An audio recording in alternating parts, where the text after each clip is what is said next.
Je défends une ligne politique constante vis-à-vis de la Russie et vis-à-vis de l'ensemble de nos partenaires. Ce n'est pas avec une diabolisation, ce n'est pas avec des jugements moraux. Mais qui diabolise?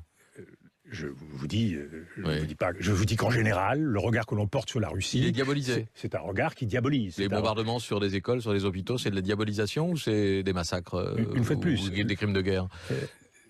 Qu'il y ait des violences. Nous bombardons aussi et nous participons. Pas des civils.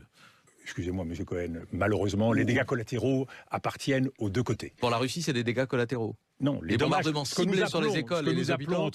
Ce que nous appelons, entre guillemets, des dommages collatéraux, c'est-à-dire la mort de civils, et ils sont nombreux de part et d'autre, ils existent, c'est une réalité. Que la Russie, de façon constante depuis la Tchétchénie, ait une politique d'intervention qui soit aveugle et qui ait des conséquences dramatiques, nous sommes d'accord. La question, vous en parlez dans votre la question, c'est que vous ne pouvez pas traiter ni régler le problème syrien sans trouver des accommodements et des voies d'accord avec la Russie. Donc comment vous faites pour parler avec la Russie? Vous pouvez vous faire plaisir, ce que vous faites à ce micro, en dénonçant le totalitarisme. Ça ne me fait pas plaisir de parler de massacre de Villepin, je vous assure.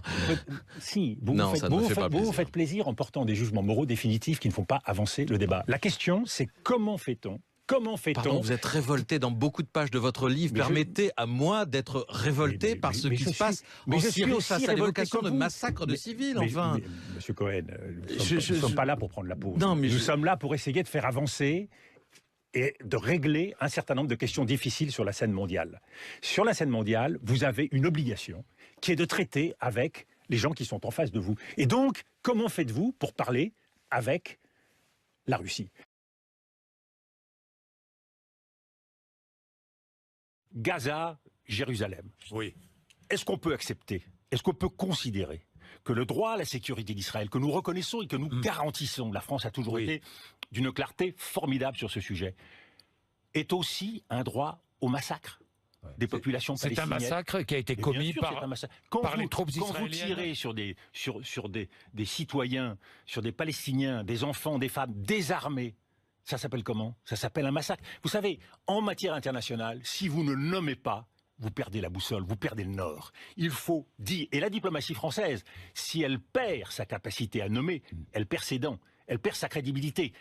Une fois de plus, le risque pour nous, c'est de n'être plus qu'une variable d'ajustement dans le camp atlantique, de ne plus compter.